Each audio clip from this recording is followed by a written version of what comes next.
jobs disappear. And the way the economy is going right now, it's tough to find a job.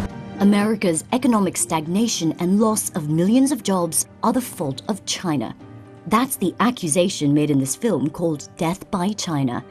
It's the work of economist Peter Navarro, who has just been appointed as Donald Trump's trade advisor. Every job that American corporations offshore to China or some other country becomes less of a reason to stand up here and fight for fair trade practice. For the American people, it's a familiar message. Trump has leveled similar attacks at China during and after his presidential campaign. We can't continue to allow China to rape our country, and that's what they're doing. Trump has labeled China a currency manipulator and blamed the country for being responsible for half the US's trade deficit.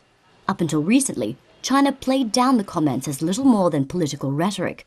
Today, a measured but stern warning. We hope the US side can work with China to maintain a healthy and stable development of China-US relations, including trade relations which serve the interests of both countries. Those doing business between the two countries have issued their own warning. The chairman of the American Chamber of Commerce in Beijing said in a statement, isolating or penalizing China will not serve America's interests. The business community doesn't really know what to do. They know that they're going to sort of get caught in the crosshairs.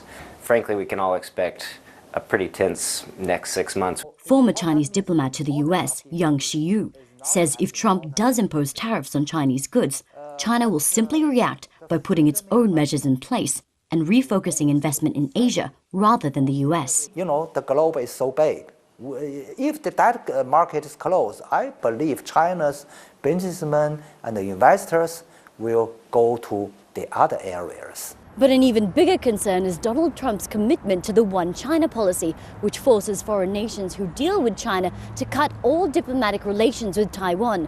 Since taking a call from Taiwan's president, it's been speculated that Donald Trump will meet with his Taiwanese counterpart when she visits the US next month.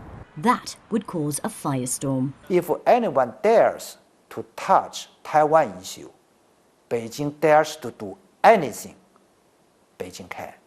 China has already strongly objected to President Tsai Ing-wen's visit. In Beijing, Katrina, SBS World News.